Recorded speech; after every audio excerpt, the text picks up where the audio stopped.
안녕하세요. 잡학사전 진행의 이라인입니다. 오늘은 기다인 최혜지 아나운서와 함께합니다. 안녕하세요. 안녕하세요. 세상의 다양한 일과 사람 이야기를 들여다보는 잡학사전 시간입니다. 우리는 하루에도 정말 많은 직업을 만나죠. 익숙한 직업도 있지만 새로운 직업들도 계속 생겨나고 있습니다. 특히 요즘은 한 사람이 평생 하나의 직업을 갖는 시대를 넘어서서 자신의 취향과 능력을 살려 새로운 일을 만들어 나가는 시대가 됐는데요. 그래서 이 시간에는 조금은 낯설지만 흥미로운 직업 이야기부터 시대 흐름에 따라 달라지는 일의 모습, 그리고 그 일을 하는 사람들의 현실적인 이야기까지 해보겠습니다. 먼저 주요 뉴스 요약해드리는 잡뉴스 헤드라인 시간입니다. 첫 번째 소식입니다. 정부가 엔지니어링사들이 일정 수준 이상의 청년을 채용하면 사업 수행 능력 평가 가점을 부여하는 제도를 시행하고 있는 가운데 엔지니어링사들이 경영상의 어려움 등을 이유로 청년 고용 가점을 포기하는 사례가 계속해서 늘어나고 있습니다. 결과적으로 회사 살림에 정부가 지나치게 간섭한다는 의견인데 업계는 불만의 목소리가 높아지면 국토교통부 등의 제정을 건의할 계획입니다. 국토부는 지난 2015년 설계, 건설사업관리 PQ 기준에 청년 고용가점제를 적용, 매년 정원 대비 3% 이상의 청년 인력을 채용하면 최대 0.3배의 가점을 제공합니다. 엔지니어링 업계는 더 많은 기업들의 동향과 입장을 파악한 후 한국건설엔지니어링협회와 한국엔지니어링협회 등을 통해 정부에 청년 고용가점제 개정을 건의할 계획입니다. 다음 소식입니다. 지난해 4분기 국내 임금근로 일자리가 22만 개 넘게 증가하며 5분기 만에 가장 큰 증가폭을 기록했습니다. 하지만 증가한 일자리의 방향은 달랐습니다. 청년층 고용 부진은 이번에도 이어졌는데요. 20대 이하 일자리는 11만 1,000개 줄었습니다. 2022년 4분기 이후 13분기 연속 감소인데요. 특히 신규 채용 감소가 두드러졌습니다. 20대 신규 채용 일자리는 134만 8천 개로 관련 통계 집계 이후 가장 적었습니다. 노동시장에 처음 진입하는 단계부터 채용 규모 자체가 줄어들고 있다는 의미입니다. 반면 60대 이상 일자리는 24만 6천 개 증가했습니다. 전체 증가폭을 웃도는 수준입니다. 반대로 경제 허리층인 40대 일자리는 3만 7천 개 줄었습니다. 전체 고용 지표는 늘었지만 세대별 체감은 크게 엇갈린 모습입니다. 다음 소식입니다. 지난해 80%가 넘는 연금퇴직연금이 일시금으로 수령된 것으로 드러났습니다. 평균 수명 증가로 노후 기간이 늘어난 만큼 조기 인출을 최소화할 방안이 필요하다는 의견이 나옵니다. 고용노동부와 금융감독원에 따르면 지난해 퇴직연금 수급을 개시한 60만 1,000명 중에 50만 2천 명은 일시금으로 퇴직연금을 수령했습니다. 여기에 지난해 퇴직연금을 연금 형태로 수령한 이들 중 5년 이하의 연금을 택한 경우는 17.5%에 달했습니다. 5년 초과 10년 이하의 연금을 고른 비중도 64.3% 수준으로 이 둘을 합하면 81.8%에 이르렀습니다. 이는 여전히 수령자 대다수가 퇴직연금을 노후 대비용이 아니라 단기 자금으로 인식하고 있다는 것을 보여주는 사례입니다. 일시금 수령이나 단기연금이 일반화하면 기대 수명이 늘어난 상황에서 안정적인 노후 소득을 확보하기 어려워지는 문제가 발생합니다. 네, 지금까지 잡뉴스 헤드라인 전해드렸는데요. 이번에는 실제 직업 현장으로 가보겠습니다. 다양한 직업을 직접 만나보고 그 속에서 일하는 사람들의 이야기를 들어보는 현장 속으로 시간입니다. 기다인 아나운서가 전해드립니다.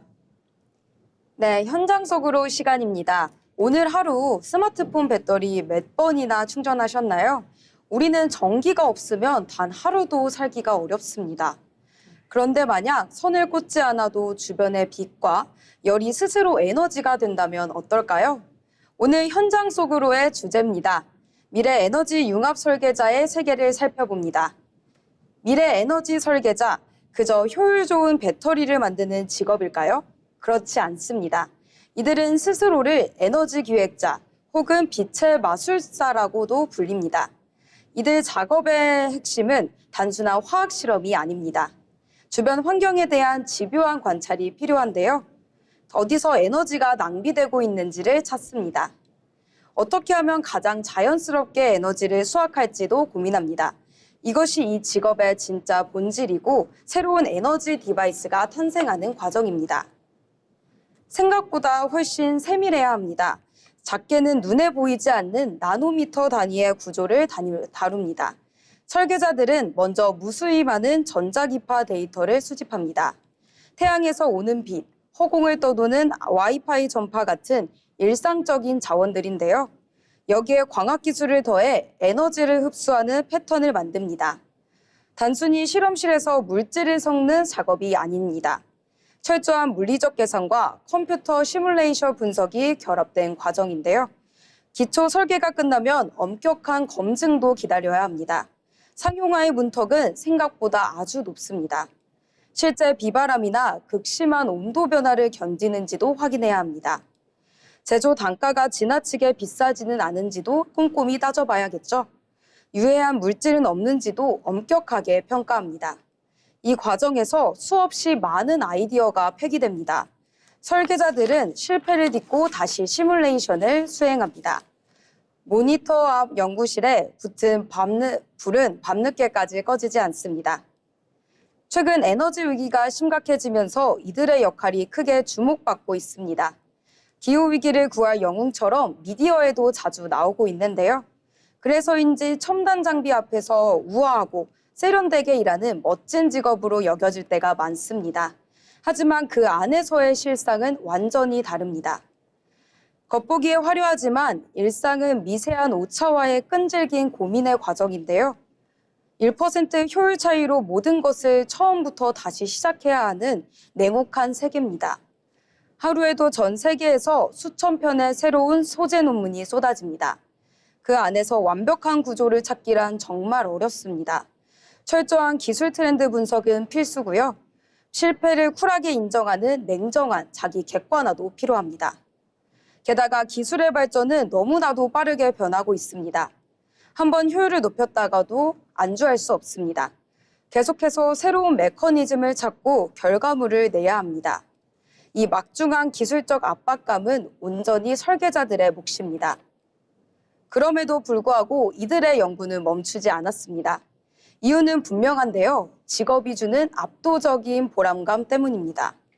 내가 설계한 작은 나노 구조가 누군가의 낡은 기기에 생명을 불어넣어 줍니다. 전기 없이 건물의 온도를 낮춰주기도 하고요. 사람과 자연이 공존하는 방법도 제시합니다. 이 순간 설계자들은 모든 고단함을 잊습니다. 기후위기의 시대입니다. 우리는 화석연료가 남긴 뜨거운 청부서 속에서 살아가고 있습니다. 미래 에너지 융합 설계자는 그 위기를 돌파하는 혁신의 번역가입니다. 지속 가능한 내일을 이어주는 기술의 설계자입니다. 지금 여러분의 머리 위로 비추는 햇살과 조명을 한번 보시겠습니까? 우리가 무심코 흘려보내는 이 빛들 뒤에는 이를 에너지로 바꾸려는 설계자들의 치열한 땀방울이 있습니다. 오늘 방의 스위치를 켤 때 한 번쯤 그 숨은 노력을 떠올려 보시길 바랍니다. 지금까지 현장 속으로였습니다. 보이지 않는 에너지를 찾아내고 그것을 다시 쓸 수 있는 힘으로 바꾸는 사람들. 오늘은 미래 에너지 융합 설계자의 세계를 함께 살펴봤습니다. 결국 이 직업은 단순히 새로운 장치를 만드는 일이 아니라 우리 주변에 흘러가던 빛과 열, 진동까지 미래 자원으로 바라보는 일이라는 점에서 굉장히 인상 깊었습니다. 다음은 지금 바로 활용할 수 있는 실질적인 취업 정보를 전해드리는 오늘의 잡정보 시간입니다. 최지 아나운서가 전해드립니다. 네, 오늘 준비한 잡정보는 많은 구직자분들이 가장 막막해하는 부분, 바로 경력 없는 신입 지원 전략입니다. 채용 공고를 보면 경력 5대 혹은 경력 3년 이상이라는 조건 많이 보셨나요? 그래서 신입 구직자분들이 나는 지원해도 될까 고민하다가 아예 기회를 놓치는 경우가 많습니다. 하지만 최근 채용 데이터 흐름을 보면 이 기준이 조금씩 바뀌고 있습니다. 고용24 데이터를 보면 최근 등록된 채용 공고 중 약 40%는 신입 지원 가능 또는 경력 무관으로 나타났습니다. 특히 중소, 중견기업과 스타트업에서는 실무 적응력이 빠른 인재를 선호하면서 경력보다 가능성을 보는 경우가 늘고 있습니다. 즉, 경력이 없다고 해서 지원 자체를 포기할 필요는 없다는 겁니다. 그렇다면 신입 지원자는 무엇으로 경쟁해야 할까요? 핵심은 경험의 재해석입니다. 기업은 반드시 회사 경력만 보는 것이 아니라 지원자가 해당 직무를 얼마나 이해하고 있는지를 보는데요. 예를 들어 아르바이트 경험도 고객 응대, 매출 관리, 문제 해결 경험으로 풀어내면 충분히 직무 경험으로 연결할 수 있습니다.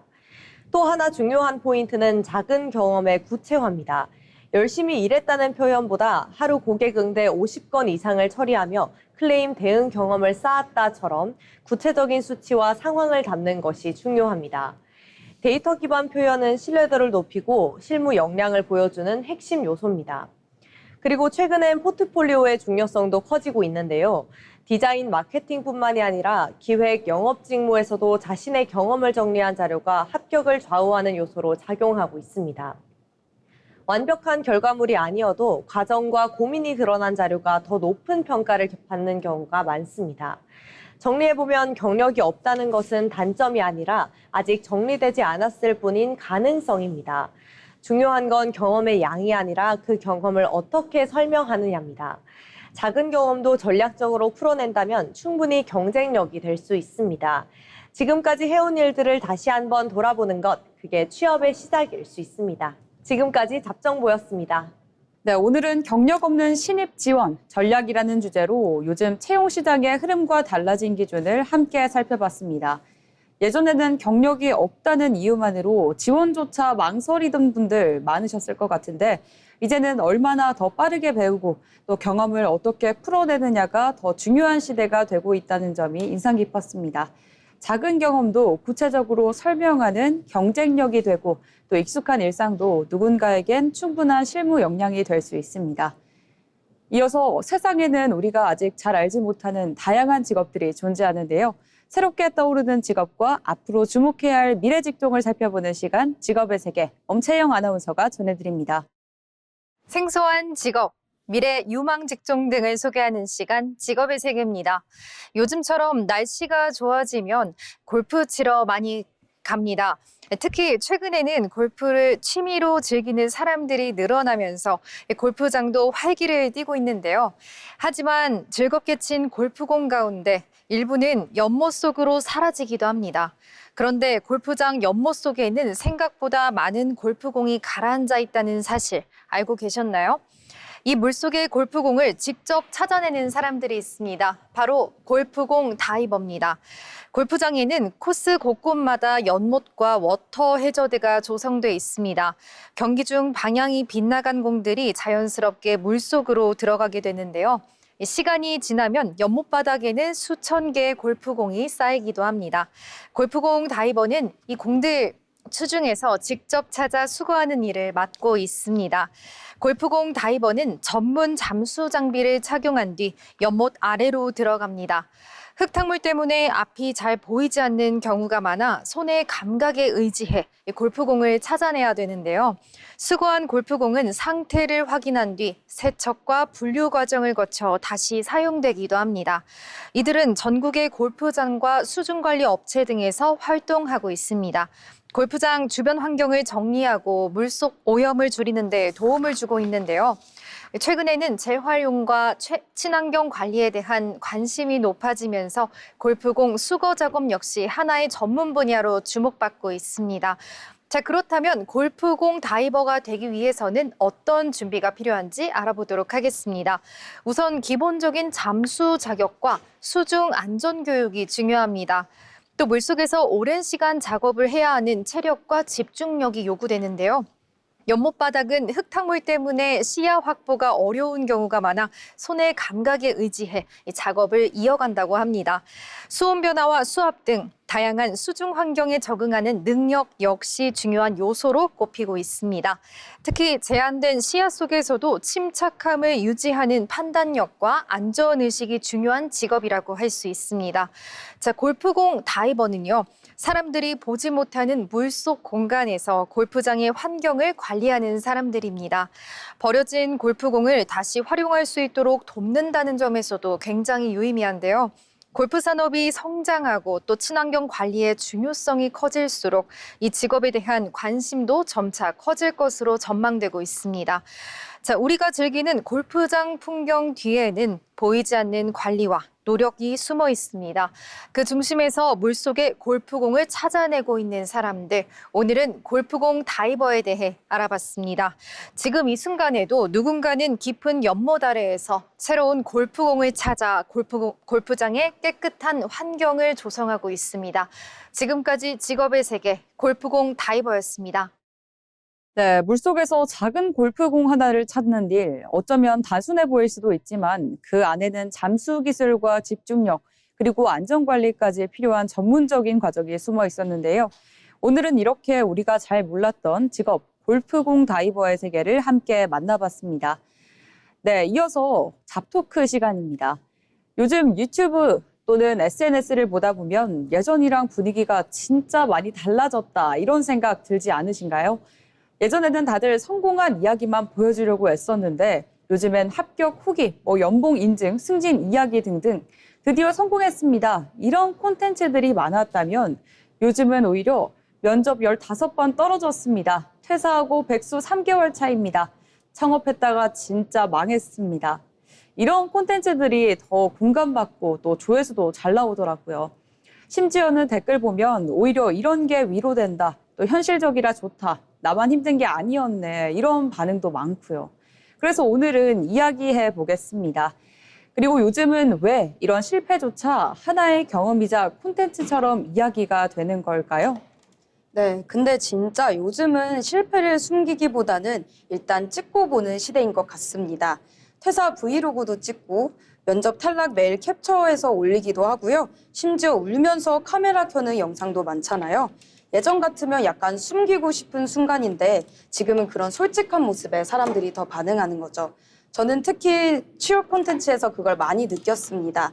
예전 취준 콘텐츠는 대기업 합격 꿀팁 이런 느낌이었다면 요즘은 독서실에서 멍 때리는 모습, 그리고 자소서 고치다가 새벽이 되는 모습, 그리고 면접 끝나고 혼자 터벅터벅 집까지 가는 모습까지 나오잖아요. 근데 그게 되게 현실적입니다. 보는 사람들도 나도 저런 적 있는데 하면서 공감하게 되더라고요. 그리고 요즘은 결과보다 그 과정 자체를 더 궁금해하는 시대가 온 것 같습니다. 네, 맞습니다. 그리고 저는 댓글 문화도 많이 바뀌었다고 생각하거든요. 예전에는 성공한 사람 보면 대단하다 하고 끝났다면 요즘 실패담 댓글창 보면 거의 고민 상담소예요. 저도 오늘 면접 떨어졌어요. 저도 퇴사 고민 중인데 무섭네요. 위로받고 갑니다. 이런 댓글이 진짜 많거든요. 그러니까 이젠 실패 이야기가 단순히 망했다 해서 끝나는 게 아니라 비슷한 상황에 있는 사람들끼리 연결되는 느낌이 있는 거죠. 그리고 사람들은 완벽한 사람보다 조금 흔들리는 사람한테 더 마음이 가는 것 같기도 해요. 오히려 너무 완벽한 사람은 와, 대단하다는 생각은 드는데 공감은 잘 안 될 때가 있잖아요. 네, 맞습니다. 사실 너무 완벽한 사람 이야기는 보다 보면 약간 거리감 느껴질 때도 있거든요. 새벽 5시에 일어나서 운동하고 또 영어 공부하고 주식 공부하고 하루 루틴이 완벽한 사람들 콘텐츠 보다 보면 사실 처음에는 대단하다 싶은데 계속 보다 보면 저는 오히려 좀 숨도 막히곤 하더라고요. 저도 공감합니다. 약간 갓생 피로감 같은 게 있는 것 같아요. 계속 남들이 잘 사는 모습만 보다 보면은 괜히 나 혼자 뒤처진 느낌이 들 때도 있습니다. 근데 실패담은 이상하게 숨통이 트이는데요. 저 사람도 흔들리는구나. 그리고 나만 불안한 게 아니구나. 이런 생각이 들어서인데요. 그래서 요즘 사람들은 성공 자체보다 그 버티는 과정을 더 공감하는 것 같습니다. 그리고 요즘은 완벽한 조언보다 조금 서툴더라도 솔직한 경험담을 더 믿는 분위기도 있는 것 같고요. 네, 근데 저는 한편으로는 조금 조심스러운 부분도 있는 것 같아요. 왜냐하면 요즘은 실패도 너무 감성적으로 소비될 때가 많거든요. 예를 들면 퇴사 브이로그도 되게 영화처럼 편집해서 올리잖아요. 퇴사하고 한강 가고 이어폰 끼고 음악 나오고 진짜 나를 찾아가는 중입니다. 이런 자막 나오고요. 근데 현실은 사실 엄청 불안할 수도 있다는 말이죠. 월세 걱정할 수도 있고 당장 다음 직장을 고민해야 할 수도 있는데 그런 현실적인 부분은 조금 흐려질 때가 있는 것 같아요. 그래서 저는 가끔 우리가 실패를 극복하고 있는 건지 아니면 실패마저 콘텐츠하고 있는 건지 헷갈릴 때가 많습니다. 네, 맞습니다. 사실 실패가 원래는 굉장히 무거운 경험인데 콘텐츠 안에서 하나의 서사처럼 보일 수가 있는 거죠. 근데 또 사람들이 그런 이야기에 또 끌리는 이유는 결국 솔직함 때문이 아닐까 싶습니다. 같습니다. 요즘 사람들 사실 워낙 광고 같고 또 꾸며진 콘텐츠를 많이 보다 보니까 오히려 조금 서툴고 또 현실적인 이야기에 더 매력을 느끼는 것 같아요. 네, 사업 망하고 인생을 배웠습니다. 이런 제목 진짜 많잖아요. 근데 또 사람들이 그런 이야기에 끌리는 이유는 결국 실수하고 흔들리는 모습이 훨씬 현실적이기 때문이라고 생각합니다. 그리고 이제는 기쁜 순간만 기록하는 시대가 아니라 힘든 순간도 기록하는 시대가 온 것 같은데요. 예전에는 실패하면 혼자 끙끙 앓았다면 이제는 카메라를 켜고 이야기하면서 사람들과 감정을 나누는 거죠. 어떻게 보면 SNS가 단순 자랑 공간이라기보다는 감정 공유 공간처럼 변한 느낌도 듭니다. 네, 맞아요. 그리고 요즘은 다들 미래가 너무 불안하잖아요. 평생 직장 개념도 거의 없어졌고, 이직도 많고, 취업 준비 기간도 길어지고요. 그러니까 누군가의 실패담이 단순한 실패가 아니라 그래도 살아간다는 이야기처럼 들리는 것 같아요. 그래서 위로가 되는 거고요. 결국 사람들은 성공 자체보다 다시 일어나는 과정에 마음이 가는 것 같습니다. 네, 오늘 이렇게 두 분과 함께 이야기를 나눠보니까 실패담이 인기라는 건 결국에 사람들이 현실적인 위로를 원한다 이런 뜻과 같은 것 같습니다. 완벽한 성공보다도 조금 흔들리더라도 계속 버티고 살아가는 이야기. 어쩌면 요즘 사람들에게 필요한 건 절대 실패하지 마가 아니라 실패해도 다시 갈 수 있다라는 이 말인지도 모르겠습니다. 네, 지금까지 잡토크였습니다.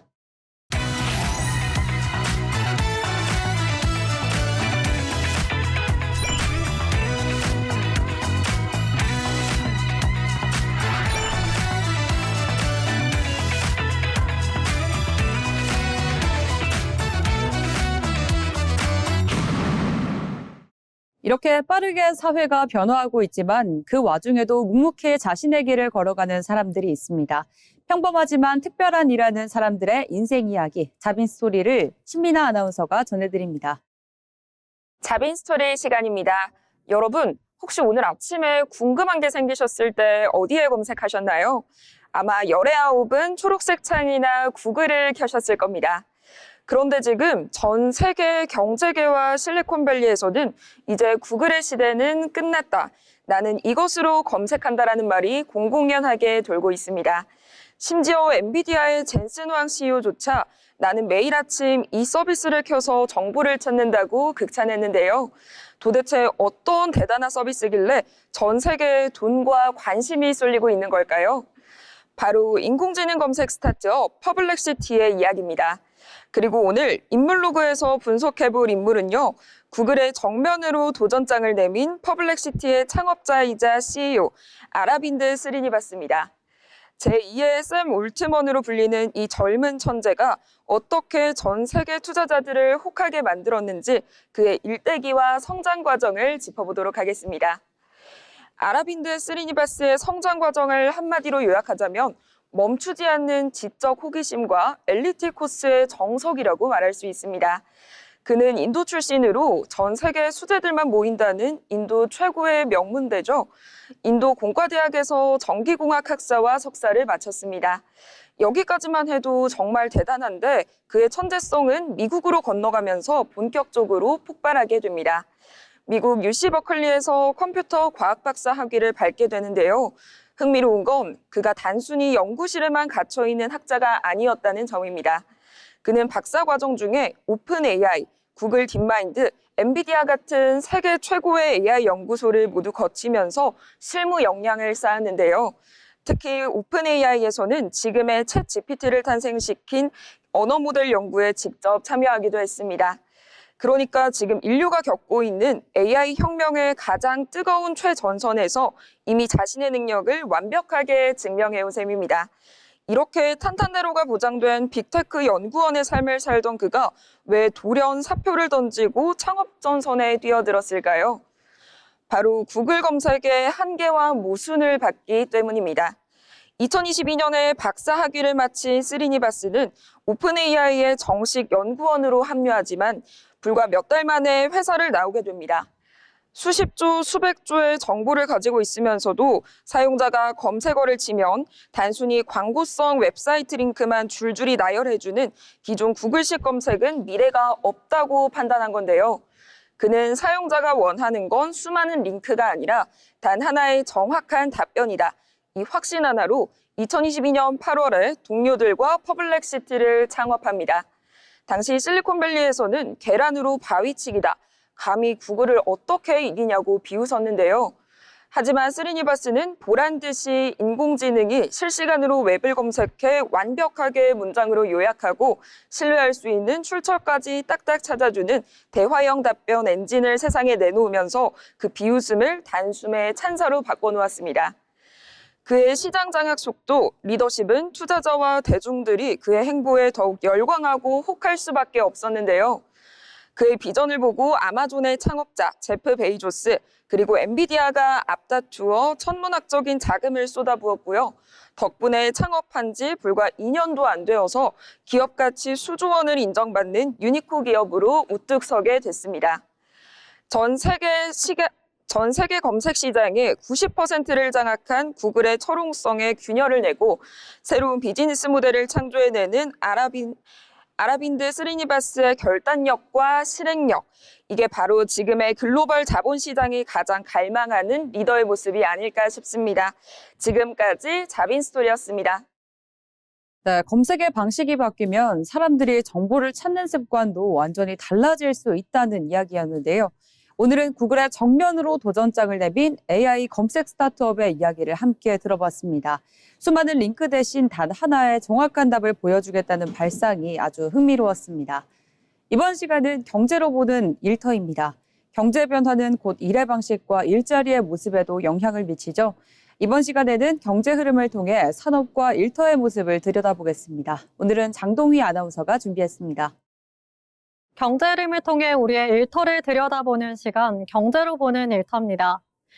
요즘 기업들의 경영 계획서를 보면 가장 많이 등장하는 단어가 있습니다. 바로 비용 절감, 그리고 내실 경영인데요.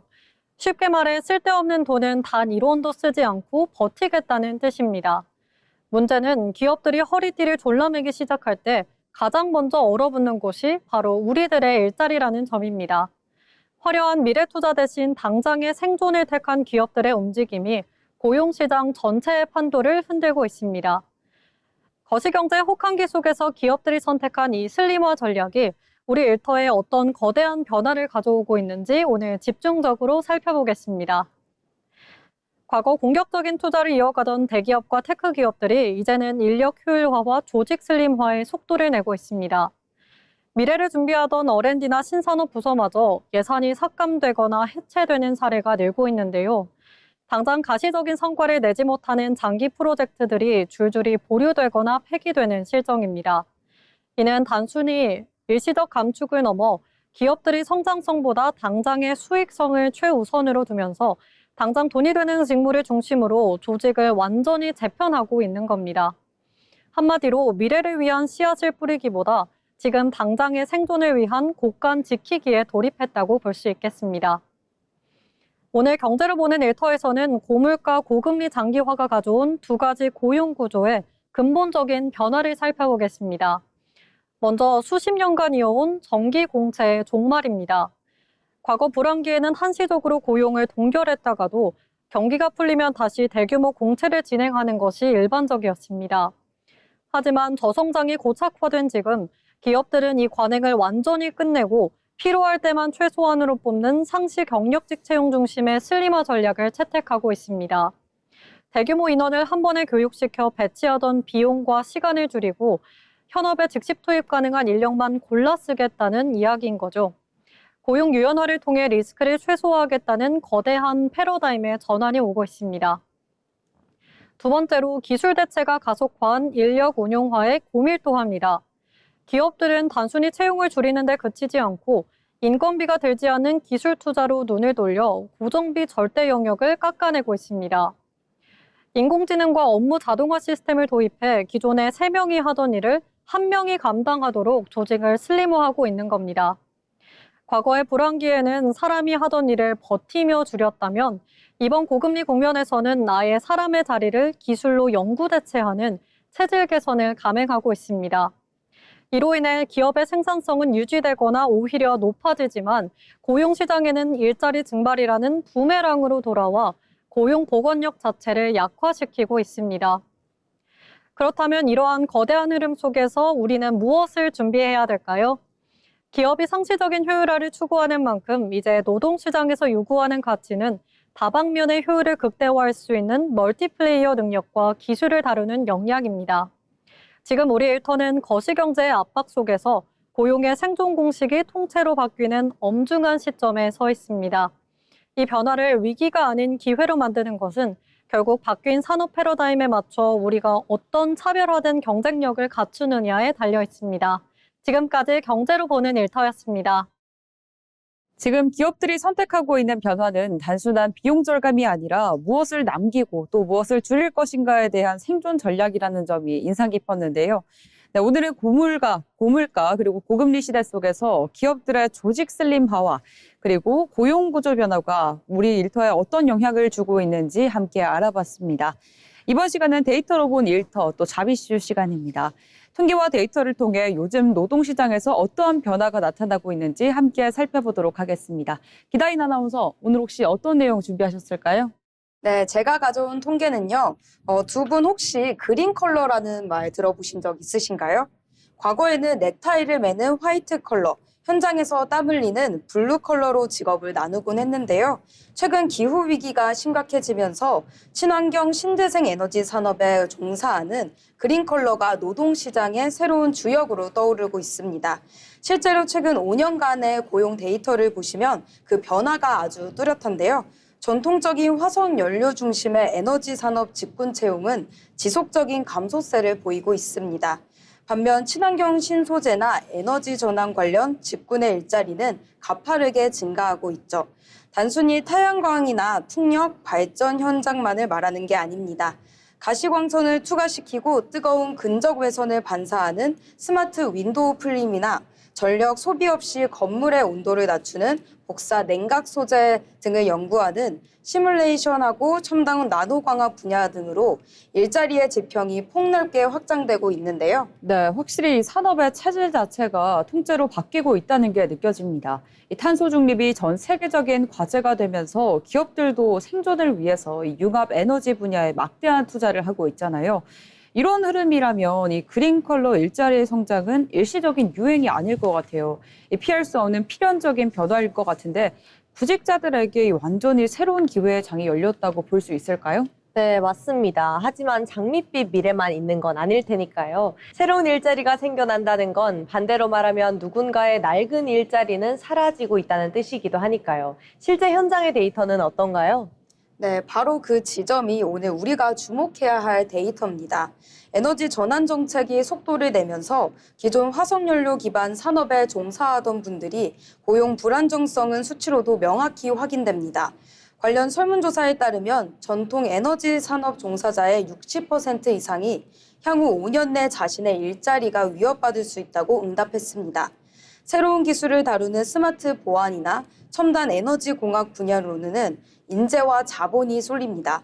하지만 정작 기존 노동자들이 그린 컬러 직무로 곧바로 넘어가기에는 현실적인 기술 장벽이 너무 높다는 점이 가장 큰 숙제입니다. 네, 듣고 보니 진짜 그렇네요. 이 전통적인 생산 라인에서 평생을 일해온 분들이 하루아침에 친환경 광소재 또 이 시뮬레이션을 돌리거나 복잡한 수치 해석 업무로 넘어가기에는 사실상 불가능에 가깝잖아요. 네, 결국 노동시장의 연착륙을 돕는 징검다리가 필요하다는 얘기인데요.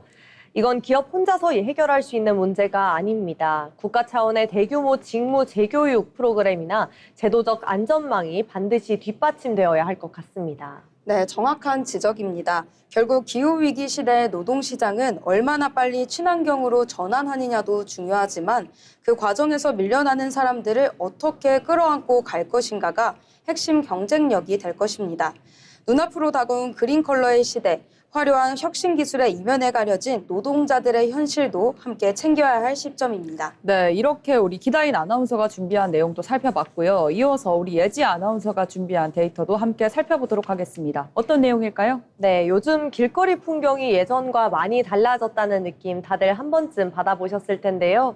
배달라이더, 대리운전 기사, 그리고 다양한 플랫폼 기반 노동자들이 우리 일상 속에 자연스럽게 자리 잡고 있습니다.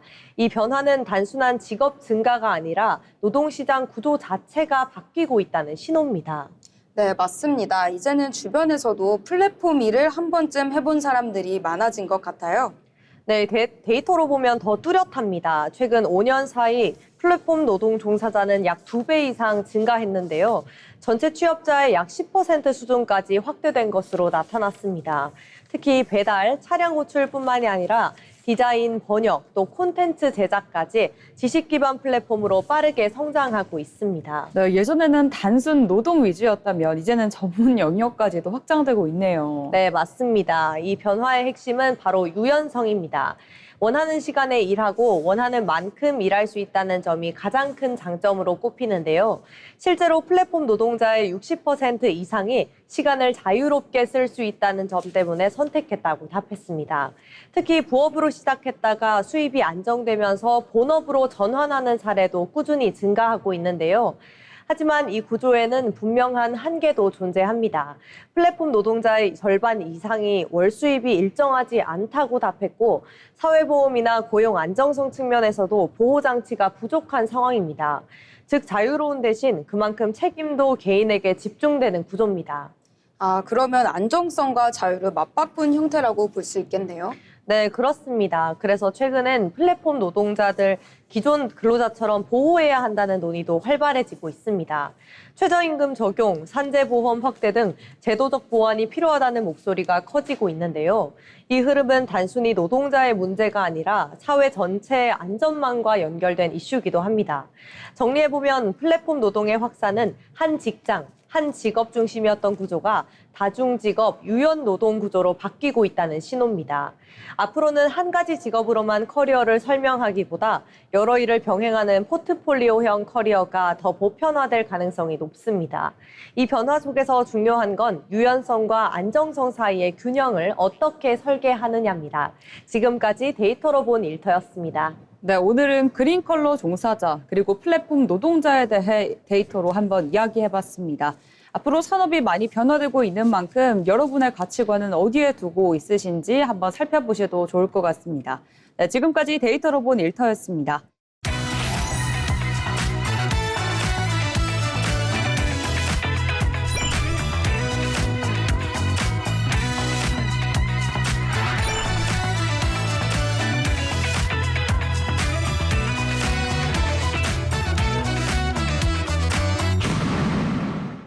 취업을 준비할 때 중요한 것 중 하나는 바로 기업을 제대로 이해하는 것입니다. 기업의 특징과 산업 트렌드를 살펴보는 시간 기업사전, 오늘 신민아 아나운서가 준비했습니다. 기업을 쉽고 흥미롭게 알아보는 시간 기업사전입니다. 여러분은 한 달에 정기 결제, 즉 구독하고 계시는 서비스가 몇 개나 되시나요? 이미 많은 분들이 이 기업의 로고와 함께 하루를 마무리하실 것 같습니다. 오늘 기업사전에서 첫 번째로 다룰 기업은 전 세계 스트리밍 시장의 절대 강자, 바로 넷플릭스입니다. 지금은 전 세계 2억 명이 넘는 유료 회원을 보유한 거대 미디어 제국이지만 이 회사의 시작은 그리 창대하지 않았습니다. 오히려 아주 사소하고 어쩌면 조금 짜증나는 일상에서 시작이 됐는데요. 때는 1997년 미국 넷플릭스의 창업자 리드 헤이스팅스는 동네 비디오 대여점에서 영화 아폴로 13을 빌렸다가 그만 반납 기한을 놓치고 맙니다. 그 대가로 그가 마주한 건 무려 $40, 우리 돈으로 약 5만 원에 달하는 연체료 폭탄이었습니다. 당시 아내에게 혼날까 봐 전전긍긍하며 헬스장으로 향하던 그는 문득 이런 의문을 품게 됩니다. 헬스장은 한 달에 일정 금액만 내면 매일 가도 추가 요금이 없는데 왜 영화 대여점은 며칠 늦었다고 영화 한 줄 값보다 비싼 연체료를 내야 하지?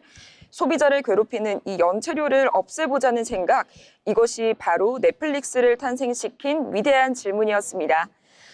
초창기 넷플릭스의 여정은 순탄치 않았습니다. 인터넷으로 DVD를 주문받아 우편으로 배달해주는 작은 스타트업에 불과했던 넷플릭스는 2000년 무렵 급심한 자금난에 시달리게 됩니다. 결국 창업자는 결단을 내리고 당시 미국 비디오 대여 시장의 90%를 장악하고 있던 절대 강자 블록버스터의 CEO를 찾아가게 됩니다. 그리고 정중히 제안하죠. 우리 회사를 5천만 달러, 약 600억 원에 인수해 주십시오. 대신 우리가 블록버스터의 온라인 사업을 완벽하게 키워내겠습니다. 대기업인 블록버스터의 입장에서는 넷플릭스는 그저 파산 직전의 피라미 같은 존재였을까요? 블록버스터의 CEO는 넷플릭스의 제안을 콧방귀 끼면서 단칼에 거절했습니다. 회의실을 나서는 넷플릭스 창업자들의 등 뒤로 차가운 비웃음이 쏟아졌죠. 하지만 그로부터 정확히 10년 뒤인 2010년, 전 세계 미디어 업계는 거대한 충격에 휩싸이게 됩니다. 넷플릭스를 비웃었던 거인 블록버스터는 파산 신청을 하고 역사 속으로 사라졌고, 넷플릭스는 전 세계 안방극장을 지배하는 스트리밍 1위 기업으로 우뚝 서게 된 겁니다. 완벽한 역전극이었습니다. 그렇다면 넷플릭스는 어떻게 거인을 무너뜨리고 승리할 수 있었을까요? 핵심은 눈앞의 이익을 과감한 포기한 혁신에 있었습니다. 망해버린 블록버스터의 가장 큰 패착은 전체 매출의 무려 16%를 차지하던 고객들의 연체료 수익을 포기하지 못했다는 점입니다. 연간 1조 원에 달하는 연체료 독배에 취해 고객들이 무엇을 불편해하는지 외면해버린 것이죠. 반면 넷플릭스는 연체료를 아예 없애고 한 달에 일정 금액만 내면 무제한으로 영화를 볼 수 있는 구독 경제의 판을 짰습니다. 여기에 안주하지 않고 인터넷 속도가 빨라지자 DVD 배달을 과감히 접고 온전한 스트리밍 서비스로 전환하는 모험을 감행했습니다. 온라인으로 영화를 보여주는 기술이 보편화되자 넷플릭스는 또 한 번의 거대한 변신을 시도합니다. 단순히 남의 콘텐츠를 떼어다 틀어주는 플랫폼에 머무른다면 언제든 대형 할리우드 영화사들에게 발목을 잡힐 수 있다고 판단한 것입니다. 그래서 시작한 것이 바로 오직 넷플릭스에서만 볼 수 있는 독점 콘텐츠 넷플릭스 오리지널이었습니다.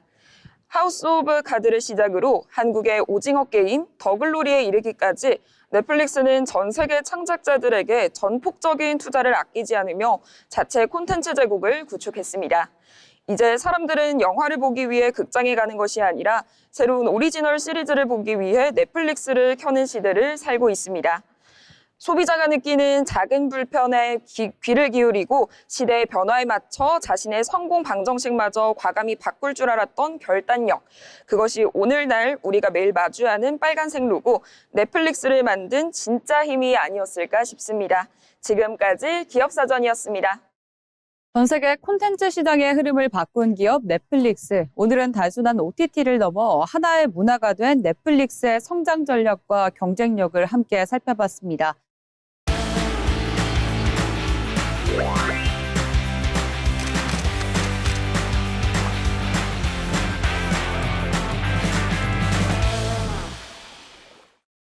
전국의 축제와 핫플레이스를 소개해드리는 어디 갈까 시간입니다. 여러분, 요즘 다이어트 때문에 스트레스 받고 계시진 않나요? TV나 SNS를 보면 날씬함, 날렵함, 유연함, 황금 비율만을 미로 가지는 경우가 참 많죠. 그런데 오늘 제가 소개해드릴 분은요, 이런 세상의 고정관념을 완전히 깨부수고 오직 풍만함과 볼륨감 하나로 전 세계인의 마음을 사로잡았습니다. 바라보기만 해도 마음이 넉넉해지고 둥글둥글해지는 마법 같은 작품들. 오늘은 예술의 전당에서 11년 만에 열리는 대규모 회고전, 페르난도 보테로전, 형태의 미학 소식을 아주 풍성하게 준비했습니다. 네, 방금 화면 속 작품들 어딘가 모르게 친숙하고 유쾌하죠? 빵빵하게 부풀어 오른 듯한 사람과 동물, 과일이나 악기 같은 정물까지도 그의 붓끝을 거치면 마치 터질 듯 꽉 찬 볼륨감을 자랑합니다. 콜롬비아의 국민 화가인 페르난도 보테로는 스스로를 가장 콜롬비아인다운 사람이라고 규정했습니다. 안타깝게도 작년인 2023년에 세상을 떠났는데요. 이번 전시는 그가 타계한 이후 국내에서 처음 열리는 대규모 전시 회고전입니다. 로마와 바르셀로나 등을 거친 세계 순회전의 마지막 여정이 바로 이곳 서울이라는 점에서 아주 뜻깊습니다. 그런데 여러분, 보테로가 처음부터 사람을 이렇게 통통하게 그렸던 건 아니라는 사실 알고 계셨나요? 그의 독창적인 스타일이 탄생한 데에는 아주 우연한 계기가 있습니다. 1956년 어느 날 보트로는 공원에서 만돌린이라는 악기를 그리고 있었는데요. 악기 한가운데에 있는 동그란 울림 구멍을 원래의 비율보다 아주 작게 그려 넣었다고 합니다. 그랬더니 놀랍게도 악기 전체의 부피감이 확 살아나면서 엄청난 생명력과 에너지가 느껴졌던 것이죠. 바로 이 순간 보테로는 새 대상의 형태를 과장하고 팽창시킬 때 뿜어져 나오는 볼륨의 미학을 발견하게 됩니다. 단순히 대상을 뚱뚱하게 희화화한 것이 아니라 형태와 색채의 관능미를 극대화하기 위한 그만의 치밀한 예술적 계산이었던 겁니다. 이번 전시에서는 남미 특유의 다채롭고 선명한 색채가 돋보이는 유화부터 섬세한 드로잉, 평면을 넘어선 대형 조각상까지 무려 112점의 작품을 총 4개의 다채로운 섹션으로 만나보실 수 있습니다. 첫 번째, 라틴 아메리카의 삶. 보테로의 고향인 콜롬비아의 일상적인 풍경, 음악가, 춤추는 사람들, 그리고 다소 엄숙해 보이는 성직자까지 특유의 유머러스한 시선으로 담아냈습니다. 두 번째, 화려한 서커스. 화려한 색채 뒤에 숨겨진 광대와 고개사들의 고단한 삶을 따뜻하게 안아주듯 화려한 작품들이 인상적입니다. 세 번째, 명작의 재해석. 아마 많은 분들이 가장 기대하실 텐데요. 레오나르도 다빈치의 모나리자, 얀 반 에이크의 아르놀피니 부부 등 미술사 속 거장들의 명작을 빵빵한 볼륨감 있는 그림으로 패러디했습니다.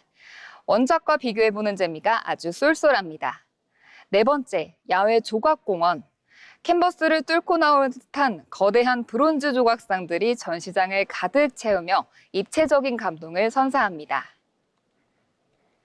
자, 여기서 끝내면 아쉽죠. 전시를 200% 즐기기 위한 어디 갈까만의 관람 꿀팁 드립니다. 보테로의 작품은 굉장히 색감이 선명하고 대비가 뚜렷합니다. 그래서 사진이나 쇼폼 영상을 남기기에 최적화되어 있죠. 전시장에 가신다면 무채색 계열이나 미니멀한 디자인의 옷을 입고 가보세요. 캔버스 속 화려한 색감과 대비되면서 마치 작품 속 한 장면으로 들어가는 듯한 느낌을 건지실 수 있으실 겁니다. 영상으로 담을 때는 줌을 당겨서 캔버스의 질감과 둥근 곡선을 강조해 보시는 것도 좋겠습니다. 생전에 보테로는 이렇게 얘기를 했습니다. 예술은 즐거움을 줘야 한다. 삶에 대한 끊임없는 찬미이자 일상의 어려움으로부터 벗어나게 하는 오아시스여야 한다. 바쁘고 지친 현대인들에게 보테로의 전시는 그가 남긴 말처럼 아주 훌륭한 오아시스가 되어줄 것입니다. 가시기 전 챙겨두시면 좋을 전시 정보 화면으로 띄워드립니다. 네, 때로는 뾰족하고 날이 선 마음을 잠시 내려놓고 세상을 조금 더 크고 둥글게 바라보시면 어떨까요?